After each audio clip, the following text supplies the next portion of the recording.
SNMCH अस्पताल 120 संविदा कर्मी की छटनी का भाजपा विधायक ने किया विरोध। संविदा कर्मियों की छटनी को लेकर अधीक्षक से मिले, सरकार पर लगाएं एसएनएमसीएच अस्पताल को बंद करने की साजिश का आरोप। मुख्यमंत्री से मिलने की कही बात। धनबाद के सबसे बड़े सरकारी अस्पताल एसएनएमसीएच में कार्यरत 120 संविदा कर्मियों की छटनी सरकार के आदेश पर किया गया है। अपने छटनी का विरोध संविदा कर्मियों करते हुए अधीक्षक से मिले थे। आज भाजपा विधायक राज सिन्हा छटनी किए संविदा कर्मियों से मिलकर समस्या को सुने। विधायक संविदा कर्मियों की छटनी किए जाने के विरोध में करते हुए एसएनएमसीएच अधीक्षक अरुण वर्णवाल से मिले। वहीं विधायक राज सिन्हा ने एसएनएमसीएच 120 संविदा कर्मियों को अचानक बिना किसी कारण के छटनी किए जाने के सरकार के निर्णय पर आपत्ति जताई। विधायक ने सरकार पर हमला बोलते हुए कहा कि एसएनएमसीएच अस्पताल को बंद करने की साजिश की जा रही है। अस्पताल में पहले से स्वास्थ्य कर्मियों की संख्या कम है, इसके बाद संख्या बढ़ाने की बजाय घटाया जा रहा है।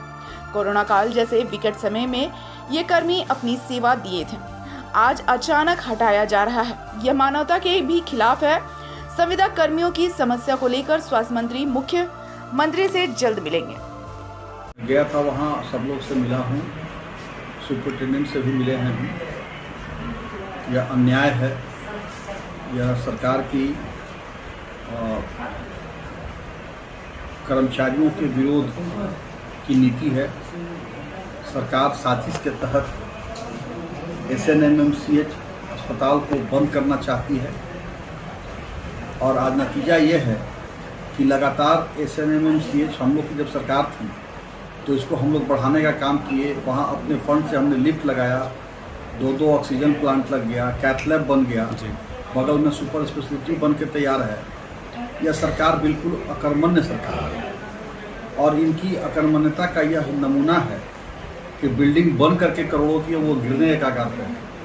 अब देखिए तमाशा, जिन लोगों ने जान जोखिम में डालकर, जब परिवार के लोग नहीं सकते थे उस समय कोरोना काल में इन लोगों ने मरीजों की सेवा की। 15 से ये लोग नौकरी कर रहे हैं। अब इनको अचानक से बोलती है कि आप घर जाइए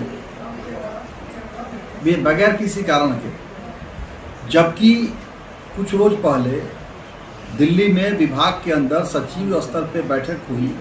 सुपरिटेंडेंट ने बोला कि हमने रात में 10 बजे तक 11 बजे तक बैठक करके और आकलन करके कि कैसे अस्पताल चलेगा 1036 लोगों का लिस्ट सौंपा है। मैन पावर बढ़ाने की आवश्यकता है जी। उन्होंने कहा कि जब यहाँ सचिव आए थे, डीसी थे, इंस्पेक्शन में सब लोग इस बात के लिए सहमत भी हैं कि जिस प्रकार से विकास हो रहा है, मरीजों की संख्या बढ़ रही है, यहाँ के कर्मचारियों का जीएनएम हो, टेक्नीशियन हो, लैब टेक्नीशियन हो, वार्ड बॉय हो, सबकी संख्या बढ़ाने की आवश्यकता है। और 1036 की सूची बन के रांची गई थी, लेकिन अचानक से, अकस्मात से या और जो पहले 450 लोग काम कर रहे थे उनको भी, उनके से भी 125 लोगों को हटाने का फरमान आ गया जी। तो अभी डॉक्टर्स भी कुछ लोगों से बात हुई, मैं नाम नहीं बताऊंगा, सीनियर मोस्ट डॉक्टर लोग थे, उन लोगों ने कहा है कि हम लोग तो अपना ओपीडी बंद कर देंगे, इमरजेंसी बंद कर देंगे। हम लोग मरीज के और उनके पर्जन से मार थोड़ी ना खाएंगे, कैसे चलेगा। अस्पताल में भाई आदमी चाहिए।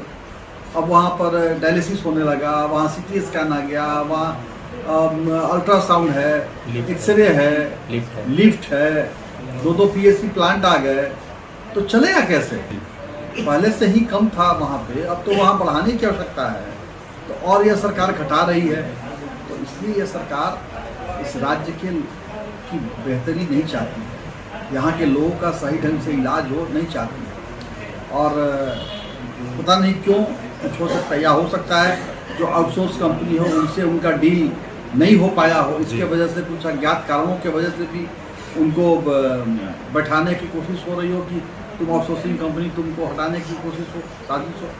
तो ये तो जो भी है, अब मैंने सचिव महोदय को फ़ोन लगाया था, प्रधान सचिव को, शायद दिल्ली कहीं बाहर मीटिंग में है। उन्होंने कहा है कि सर हम मीटिंग खत्म होती है उसके बाद बात करते हैं।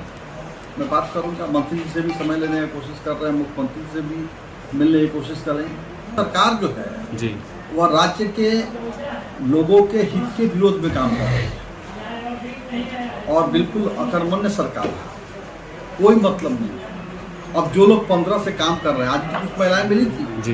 बोले मेरे हम लोगों की उम्र 45 वर्ष हो गई, अभी हम लोग कहाँ जाएंगे। यह तो मानवता के खिलाफ है ना, कोई नीति लगाए, लेकिन इंसान इंसान है, सभी लोग भारतीय ही हैं। और ये पहले से काम करते आ रहे हैं, जब इनके पास कोई नियोजन नीति नहीं है, अभी भी 85 जब ही मान ही रहे हैं तो प्रॉब्लम क्या है। इसलिए वो बात नहीं है, कुछ अज्ञात कारण है।